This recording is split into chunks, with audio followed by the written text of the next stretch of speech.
Hello everyone, welcome to Black Mirror horror. कैसे हैं आप सब? आई होप आप सब ठीक होंगे। किसी अनजान जगह पर बिना किसी जानकारी के और वहाँ के खतरों के बारे में जाने बिना जाने का क्या अंजाम होता है, वो सुषमा और उसके दोस्तों से बेहतर कौन बता सकता है, क्योंकि उन्होंने भी एक ऐसी अनजान जगह पर जाने की गलती कर दी थी जो उनके लिए पूरी तरह नई थी। वो सभी वहाँ रोमांच की तलाश में गए थे, लेकिन उन्हें रोमांच के बदले में मिली मौत और लाल पगड़ी वाला आदमी। वो मौत किसकी थी? वो कौन सी जगह थी जहाँ पर सुषमा और उसके दोस्त गए थे? और वो लाल पगड़ी वाला आदमी कौन था? ये जानने के लिए इस कहानी को एंड तक ज़रूर सुनिएगा। मगर उससे पहले अगर आपको ये कहानी पसंद आए तो इस वीडियो को लाइक और चैनल को सब्सक्राइब ज़रूर कीजिएगा और साथ ही बेल आइकन को भी ऑन कर ले। तो चलिए अब सुनते हैं हमारी आज की कहानी। वो अमावस की काली अंधेरी रात थी और सुषमा, अमित और मेघा लाल पगड़ी वाले आदमी के पीछे पीछे चल रहे थे। वो आदमी उन्हें कहाँ ले जा रहा था, उसके बारे में उनमें से किसी को कुछ भी नहीं पता था। वो सभी हिमालय के घने जंगल में भटक चुके थे। उनके पास रोशनी करने का साधन भी नहीं था। उनमें से कोई भी उस लाल पगड़ी वाले आदमी को नहीं जानता था। जानना तो दूर की बात है, उनमें से कोई भी उससे उस रात से पहले न तो मिला था और न ही कहीं उसे देखा था। लेकिन फिर भी वो उस पर भरोसा करके उसके साथ चल रहे थे। वो उस पर भरोसा कर रहे थे या फिर उसके साथ चलना उन सब की मजबूरी थी, क्योंकि उनमें से किसी के पास भी उसके साथ चलने के अलावा कोई और ऑप्शन नहीं था। ऐसा इसलिए क्योंकि उसके पास जलती हुई लालटेन थी और उनमें से किसी को भी उस जंगल के बारे में कुछ भी पता नहीं था। वो सभी बहुत डरे हुए थे और रो भी रहे थे, लेकिन कोई भी एक दूसरे से बात नहीं कर रहा था। यहाँ तक कि कोई उस लाल पगड़ी वाले आदमी से भी कुछ नहीं पूछ रहा था कि वो कौन है और कहाँ जा रहा है। सुषमा उनकी टीम लीडर जैसी थी। उनके ग्रुप में 2 लोग और थे जिनके नाम थे जूली और रंजीत। वो सभी सागर के रहने वाले थे और कॉलेज में एक साथ ही पढ़ते थे। वो सभी वेकेशंस पर उत्तराखंड के खूबसूरत पहाड़ देखने गए थे। ये प्लान सुषमा का था, लेकिन रंजीत की गलती की वजह से वो सभी हिमालय के खूबसूरत, या यूँ कहूँ कि खतरनाक पहाड़ों में खो गए थे। शुरुआत में सब कुछ सही चल रहा था। सुषमा ने उत्तराखंड के ऋषिकेश शहर में एक होटल के 2 कमरे बुक किए, जहां वो और उसके सभी फ्रेंड्स ठहरने वाले थे। होटल में पहुंचते ही उसी ने एक टूर गाइड भी हायर कर लिया, जो उन्हें हिमालय की खूबसूरत वादियों की सैर करवाने वाला था। लेकिन उस टूर गाइड ने साफ साफ कह दिया था कि दिन में वो चाहे जहाँ ले जाएं, वो उनके साथ चलेगा, लेकिन रात में वो कहीं भी नहीं जाएगा। सिर्फ इतना ही नहीं, उसने उन्हें भी चेतावनी दी थी कि दिन में यहाँ के पहाड़ जितने खूबसूरत और दिलकश लगते हैं, रात में उतने ही खतरनाक और भयानक हो जाते हैं। इसीलिए रात में घूमने का चाहे कितना ही मन करे, लेकिन रात में होटल से बाहर मत निकलना, नहीं तो तुम्हारे साथ क्या होगा वो तुम सोच भी नहीं सकते। और तुमसे पहले जिन्होंने रात में खूबसूरत वादियों में जाने की गुस्ताखी की, वो कभी लौट कर नहीं आए। लौटना तो दूर की बात है, उनके साथ क्या हुआ वो कोई भी नहीं जानता, और न ही उनमें से किसी की लाश मिली। उस टूर गाइड की बात सुनकर रंजीत और जूली हंसने लगे और बोले, ये कैसा टूर गाइड हायर किया है सुषमा तूने? जो खुद जंगलों से इतना डर रहा है, वो क्या हमें गाइड करेगा? उनकी बातों से वो टूर गाइड गुस्सा हो गया और कुछ दिनों पहले घटी घटनाओं के बारे में बताने लगा, जिनमें से एक घटना का तो वीडियो भी उसने उन्हें दिखाया, जिसमें एक लड़का सोशल मीडिया पर लाइव वीडियो चलाकर पहाड़ों की खूबसूरती अपने फॉलोअर्स को दिखा रहा था। फिर वो अचानक गायब हो गया। उसके बाद न तो वो मिला और न ही उसका कोई भी सामान। वो वीडियो देखने के बाद भी रंजीत और जूली को यकीन नहीं हो रहा था। रंजीत बोला, ये सब पब्लिसिटी स्टंट है इन सोशल मीडिया इन्फ्लुएंसर का, इस तरह से अपने फॉलोअर्स बढ़ाते हैं। रंजीत की बात सुनकर वो टूर गाइड गुस्सा होकर वहाँ से चला गया। लेकिन जाते जाते बोल गया, मेरा काम आप सबको खतरे से आगाह करना था। अगर आपको मरना है तो जाना रात में जंगल। और उसने उनका टूर गाइड बनने से मना कर दिया। सुषमा को जूली और रंजीत का ऐसा व्यवहार पसंद नहीं आया, लेकिन वो उन्हें कुछ नहीं बोली। वो सभी सफ़र से थके हुए थे, इसलिए उस दिन उन्होंने होटल में ही आराम करने का फ़ैसला किया। अगले दिन अमित, रंजीत, मेघा, जूली और सुषमा सुबह जल्दी उठ गए और पहाड़ों की सैर पर जाने के लिए फटाफट तैयार हो गए। जैसे ही वो सभी होटल से बाहर निकले, उनके सामने वही टूर गाइड खड़ा था जो रात में गुस्सा होकर चला गया था। सुषमा ने उसे रात में ही मना लिया था। उसने उन सभी को हिमालय की खूबसूरत वादियों की सैर करवाई, लेकिन जंगल में एक जगह ऐसी आई जहाँ से आगे जाने से उसने मना कर दिया। जब उसने आगे जाने से मना किया तो सुषमा को उस पर गुस्सा आ गया, क्योंकि उसने उसे घुमाने के पैसे दिए थे और वो वैसा करने से मना कर रहा था। सुषमा गुस्से में उससे पैसे वापस मांगने लगी। वो टूर गाइड पैसे वापस देने को तैयार था, लेकिन जंगल के उस हिस्से में जाने को तैयार नहीं था। वो पैसे वापस देते हुए बोला, मेरे लिए पैसों से बढ़कर मेरी ज़िंदगी है। जिंदा रहे तो बहुत पैसे कमा लेंगे। इतना बोलकर वो वहाँ से चला गया। रंजीत, जूली, अमित और मेघा को सुषमा पर बहुत गुस्सा आ रहा था, क्योंकि वो टूर गाइड उसी ने हायर किया था। सुषमा ने उन सभी का गुस्सा शांत करने के लिए उन सभी को जंगल के अंदर ले जाने को कहा। जब सुषमा उनसे जंगल के अंदर जाने की बात कर रही थी, तब उनकी बात वहीं पर रहने वाला एक बूढ़ा आदमी सुन रहा था। वो सुषमा की बात सुनकर बोला, बेटा, ये जंगल बहुत खतरनाक है, इसके अंदर न जाना, नहीं तो वापस लौटकर नहीं आओगे। उसकी बात सुनकर जूली बोली, अंकल जी, आप अपना काम करिए, हमें अपना काम करने दीजिए। मुझे क्या करना है, जाओ मरो। इतना कहकर वो आदमी वहाँ से जाने लगा। उसकी ये बात सुषमा को थोड़ी अजीब लगी, तो वो उसके पास गई और पूछने लगी कि उसने ऐसा क्यों कहा। तो उसने बताया कि ये जंगल बहुत खतरनाक है। यहाँ पर बहुत से तांत्रिक और अघोरी रहते हैं जो तंत्र साधना में लगे रहते हैं। तंत्र साधना पूरी करने के लिए उन्हें इंसानों की बलि चढ़ाने की ज़रूरत पड़ती है, जिसके लिए वो इंसानों की तलाश में रहते हैं। और जो भी इस जंगल के अंदर जाता है वो शायद ही ज़िंदा बाहर आया हो। यहाँ तक कि कई बार वो तांत्रिक जंगल के बाहर से भी लोगों को उठा कर ले जाते हैं। उस आदमी की बात सुनने के बाद सुषमा ने वो बात अपने साथियों को भी बताई, लेकिन उनमें से किसी को भी उसकी बातों पर भरोसा नहीं हुआ। उल्टा वो सभी उसे ही भला बुरा कहने लगे और उस पर हंसने लगे। वो कैसे भी करके जंगल के अंदर जाना चाहते थे, लेकिन सुषमा उन्हें जंगल के अंदर नहीं जाने देना चाहती थी, क्योंकि उसने वो वीडियो देखा था जो टूरिस्ट गाइड ने दिखाया था और उसे उस पर भरोसा भी था। और अभी अभी उस आदमी ने जो कहा उसकी बातों पर भी उसे भरोसा था। इसलिए वो उन सब से बोली, मैं तुम सबको यहाँ लेकर आई हूँ, तो ये मेरी जिम्मेदारी है कि मैं तुम सबको सही सलामत तुम्हारे घर लेके जाऊँ। इसीलिए मैं तुम में से किसी को भी जंगल के अंदर नहीं जाने दूँगी। उस समय तो वो सभी उसकी बात मान गए और वापस होटल चले गए, लेकिन उनके दिमाग में क्या खिचड़ी पक रही थी उसके बारे में सुषमा को पता नहीं था। होटल पहुंचकर उन सभी ने एक साथ खाना खाया और सोने चले गए। सुषमा को थोड़ी सी भनक तो थी कि अमित, मेघा, जूली और रंजीत क्या करने वाले हैं। सुषमा के रूम में जूली और मेघा थी। रंजीत और अमित अलग रूम में थे। जूली और मेघा सोने की एक्टिंग करके सुषमा के सोने का इंतज़ार करने लगे। जैसे ही उन्हें ये लगा कि वो सो गई, वो दोनों तुरंत रंजीत और अमित के पास पहुंच गए। उन दोनों का इरादा कुछ गलत करने का नहीं था, वो तो सिर्फ एक साथ रात में जंगल के आसपास घूमना चाहते थे।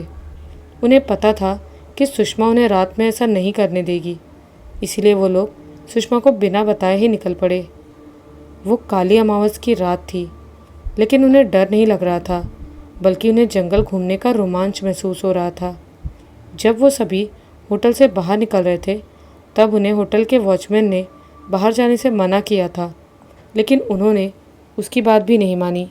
उल्टा उसे ही उल्टा सीधा बोलने लगे, तो उसने उन्हें कुछ नहीं कहा बाहर जाने दिया। सुषमा को इस बात का अंदाज़ा था कि वो सभी उसकी जानकारी के बिना ऐसा कुछ करने वाले हैं, इसीलिए वो भी सोने का नाटक कर रही थी। उन सभी के होटल के बाहर जाने के कुछ देर बाद ही वो भी पीछे पीछे चली गई। अमित के पास एक टॉर्च थी जिसकी रोशनी में वो सब आगे बढ़ रहे थे। अमावस की रात होने के कारण वहाँ चारों तरफ घुप अंधेरा था। वहाँ आसपास रोशनी का कोई साधन भी नहीं था जिसका उजाला होता। वो जल्दी जल्दी कदम बढ़ाकर वहाँ पहुँच गए जहाँ जाने के लिए वो सभी होटल से निकले थे। वो जंगल का वही हिस्सा था जिसके आगे जाने से उस टूर गाइड ने मना किया था। भले ही पहले हिम्मत करके वो सभी वहाँ तक पहुँच गए थे, लेकिन वहाँ पहुँचने के बाद उनका वहाँ का नज़ारा देखकर मन नहीं किया कि वो अंदर जाए, और उन सबकी हिम्मत जवाब दे गई। वहाँ सिर्फ घना अंधेरा था और जंगल के अंदर से कुत्तों और भेड़ियों के बोलने की आवाज़ें सुनाई दे रही थी। मेघा और जूली ने तो साफ साफ कह दिया कि वो जंगल के अंदर नहीं जाएंगी, क्योंकि वहाँ का नज़ारा उनकी उम्मीद से बहुत ही ज़्यादा डरावना था। लेकिन अमित और रंजीत डरने के बावजूद अंदर जाने को तैयार थे, क्योंकि वो दोनों मर्द थे और वो लड़कियों के सामने ये नहीं दिखाना चाहते थे कि वो उनकी तरह डरपोक है। जब वो सभी आपस में बातें कर रहे थे तब सुषमा वहाँ तक पहुँच गई थी, लेकिन वो उन्हें आवाज़ लगा पाती उससे पहले ही रंजीत और अमित जंगल के अंदर जा चुके थे। उनके पीछे पीछे जूली और मेघा भी जंगल के अंदर चले गए। सुषमा भी उनके पीछे पीछे जंगल के अंदर जाना चाहती थी, लेकिन वो इतना ज़्यादा डरावना और भयानक था कि सुषमा अकेले अंदर जाने की हिम्मत नहीं जुटा पा रही थी। वो जंगल के बाहर खड़े खड़े अंदर जाने की हिम्मत जुटाने की कोशिश कर रही थी, जिसके कुछ देर बाद ही सुषमा को उन चारों के चीखने की आवाज़ सुनाई देने लगी, जिसके बाद चीखने की आवाज़ रोने की आवाज़ में बदल गई। सुषमा समझ गई कि वो आवाज़ें किसकी हैं, इसीलिए वो जल्दी से जंगल के अंदर जाना चाहती थी, लेकिन वो हिम्मत नहीं जुटा पा रही थी। भले ही वो डर रही थी, लेकिन अपने दोस्तों के रोने की आवाज़ को वो नज़रअंदाज भी नहीं कर पा रही थी। तभी उसे जंगल के कोने से रोशनी उसकी तरफ आती दिखाई दी। रोशनी देखकर सुषमा समझ गई कि वो कोई इंसान है, लेकिन इसी के साथ साथ उसे डर भी लग रहा था कि कहीं वो उसे कोई नुकसान ना पहुंचा दे, क्योंकि सुनसान जंगल में इस समय कौन किस सोच के साथ मिल जाए क्या पता। ये सोचकर वो उससे बचने के लिए जंगल के अंदर जाकर एक पेड़ के पीछे छुप गई। पेड़ के पीछे छुपकर वो अपने दोस्तों के रोने की आवाज़ें सुन रही थी। वो आवाज़ें उसे बहुत ही ज़्यादा परेशान कर रही थी। वो जल्दी से उनके पास जाना चाहती थी, लेकिन वो अपने पास आते उस इंसान से भी डर रही थी। सुषमा चुपचाप डरी सहमी पेड़ के पीछे छुपी रही। वो समझ रही थी कि पेड़ के पीछे छुपकर वो उससे बच जाएगी, लेकिन शायद वो ये नहीं जानती थी कि उसकी नज़र उसी पर ही है। सुषमा डरी सहमी पेड़ के पीछे छुपी रही। उसे उम्मीद थी कि वो आदमी वहाँ से गुजर जाएगा, लेकिन हुआ उससे बिल्कुल उल्टा ही। उस आदमी के हाथ में एक लालटेन थी। लालटेन लिए हुए वो आदमी धीरे धीरे सुषमा की तरफ ही बढ़ रहा था। अपनी तरफ बढ़ता उसका हर एक कदम सुषमा की धड़कनें बढ़ा रहा था। न सिर्फ धड़कनें बढ़ रही थी, उसकी सांसें भी तेज़ हो रही थी। भले ही उस वक्त वहाँ पर बहुत ठंडी थी, लेकिन डर के मारे सुषमा का पूरा शरीर पसीने पसीने हो गया था।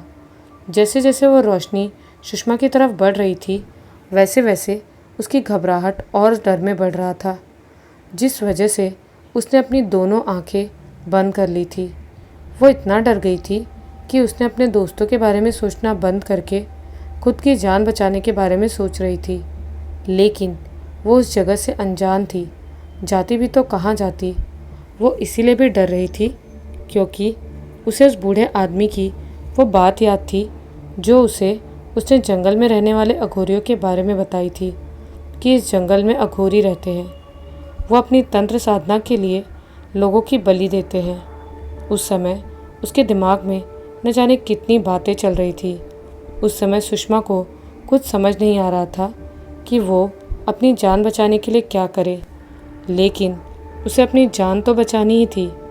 जैसे ही वो रोशनी उसके बिल्कुल पास पहुंच गई, उसने जंगल की तरफ दौड़ लगा दी।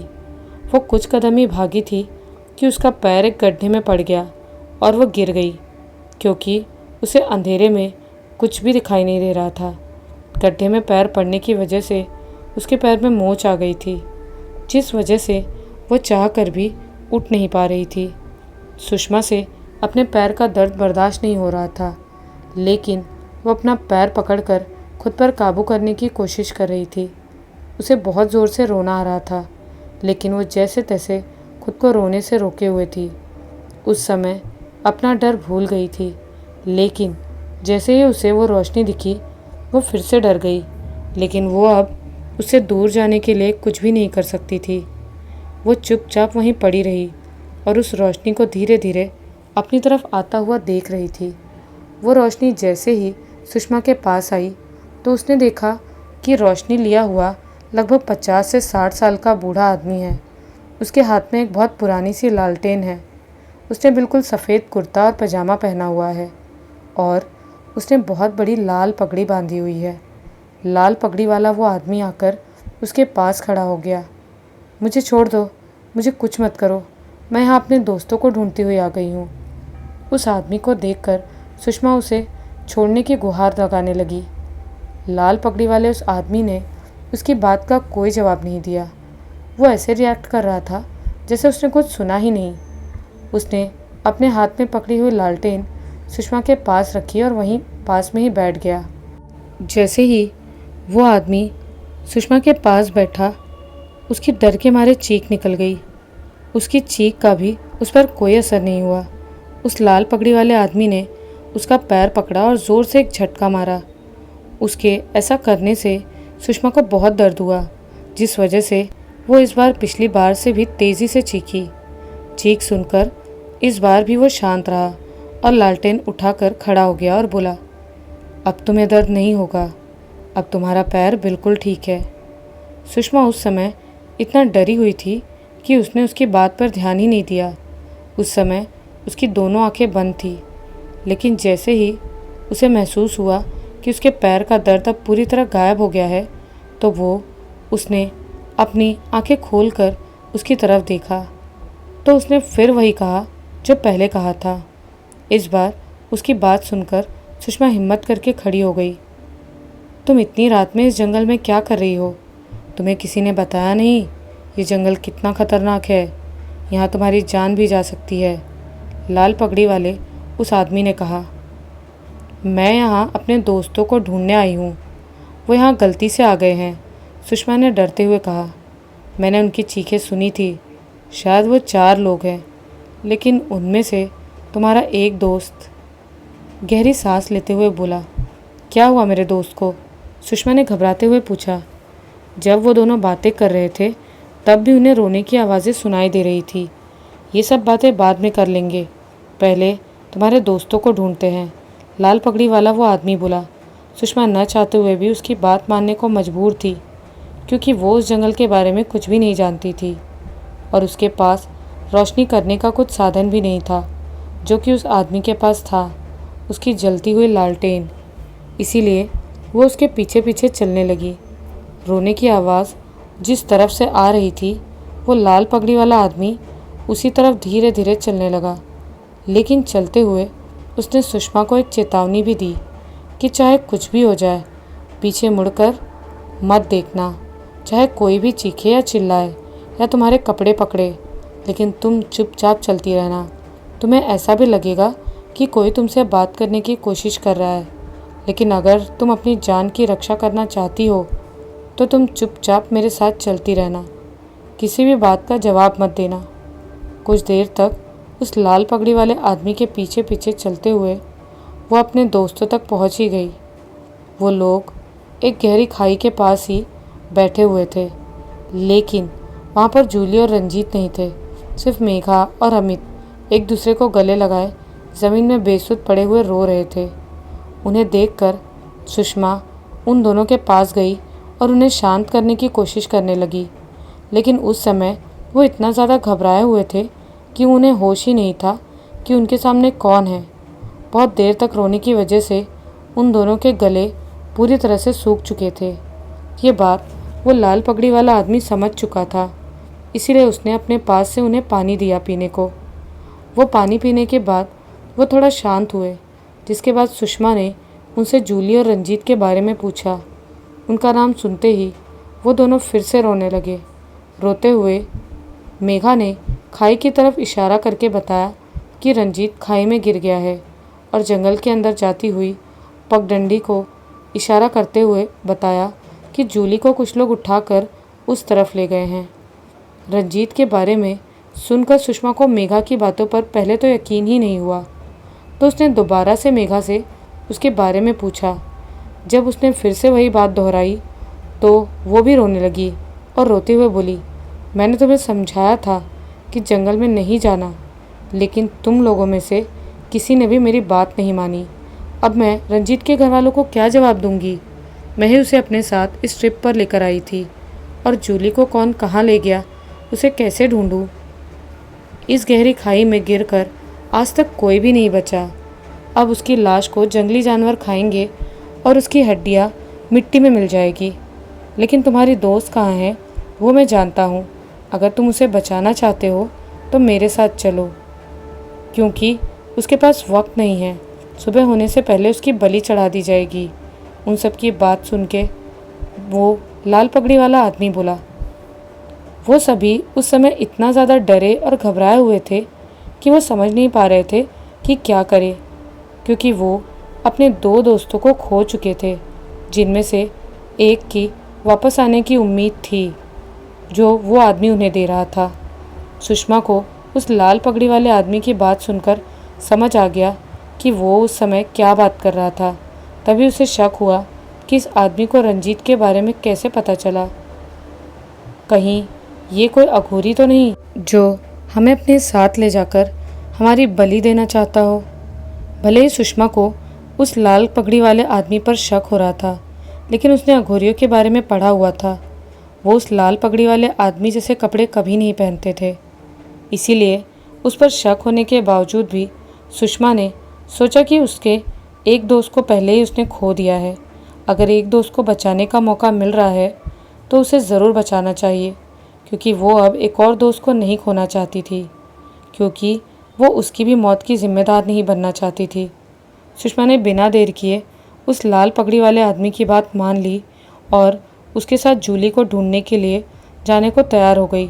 लेकिन मेघा और अमित कुछ नहीं बोले, वो एकदम शांत वहीं बैठे रहे। सुषमा जूली को ढूंढने उस लाल पगड़ी वाले आदमी के साथ जाना चाहती थी, लेकिन वो अमित और मेघा को अकेला छोड़कर भी नहीं जाना चाहती थी, क्योंकि उसे उस आदमी की वो बात याद थी जो उसने उसे थोड़ी देर पहले बताई थी, जंगल में खतरों के बारे में। मेघा और अमित से उसने बहुत बार साथ चलने को कहा, लेकिन उन्होंने उसकी बात का कोई जवाब नहीं दिया। वो एकदम शांत सहमे से बैठे रहे। सुषमा जब उन्हें मनाकर हार गई तो वो भी शांत बैठ गई। तब वो लाल पगड़ी वाला आदमी बोला, हर बीतता हुआ पल तुम्हारे दोस्त को मौत के और करीब ले जा रहा है। इस तरह समय बर्बाद ना करो, नहीं तो तुम्हें उसकी लाश भी नहीं मिलेगी। सुषमा तो उसकी बात समझ रही थी, लेकिन अमित और मेघा कुछ सोचने समझने या फैसला लेने की हालत में नहीं थे। वो कुछ बोल भी नहीं रहे थे। सुषमा भी नहीं समझ पा रही थी कि वो क्या करे। क्या वो डरे और सहमे अमित और मेघा के साथ रहे, या फिर उस अनजान आदमी के साथ जूली को ढूंढने जाए? खतरा दोनों में ही था, क्योंकि वो आदमी भी उसके लिए अनजान था और जंगल भी अनजान था। लेकिन वो अभी अपने दो दोस्तों के साथ थी। अगर किसी तरह का खतरा आता भी तो वो तीनों मिलकर उसका सामना करेंगे, लेकिन अगर वो उस आदमी के साथ जाती है और फिर उसके ऊपर किसी तरह का खतरा आता है तो वो वहाँ अकेली होगी।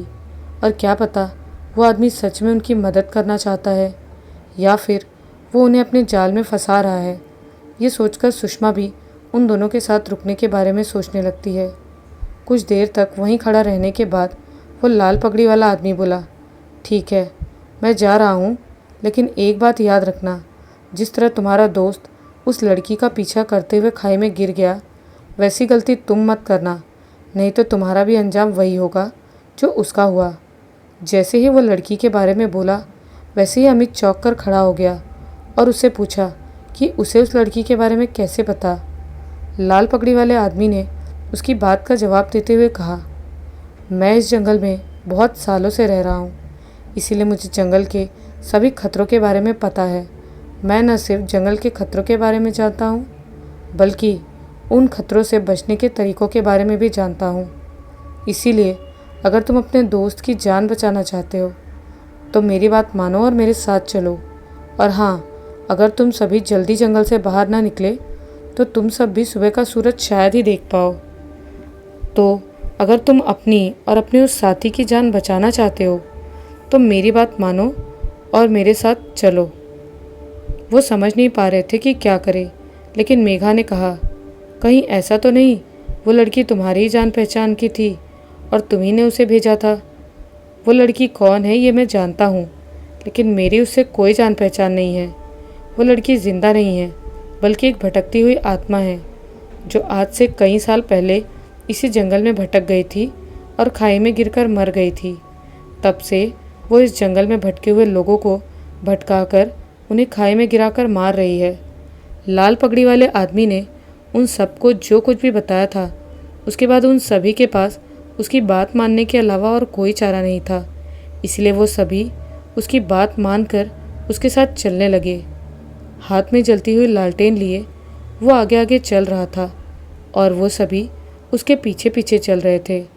वो सभी उसी की तरफ आगे बढ़ रहे थे जिस तरफ अमित ने पहले इशारा करके बताया था। चलने से पहले उसने उन सबको भी वही चेतावनी दी जो उसने थोड़ी देर पहले सुषमा को दी थी। वो लाल पगड़ी वाला आदमी कौन था? वो उन सब की मदद क्यों कर रहा था? क्या उन सभी ने उस लाल पगड़ी वाले आदमी की बातों पर भरोसा करके सही किया था, या फिर ऐसा करना उनकी ज़िंदगी की सबसे बड़ी भूल साबित होने वाली थी? और अगर वो सभी सही में सही थे तो क्या वो सभी अपनी दोस्त जूली को बचा पाएंगे? और हाँ, अंत में एक और सवाल कि वो लड़की कौन थी जिसके बारे में वो लाल पगड़ी वाला आदमी बता रहा था? आपको इन सभी सवालों के जवाब मिलेंगे इस कहानी के दूसरे और आखिरी भाग में।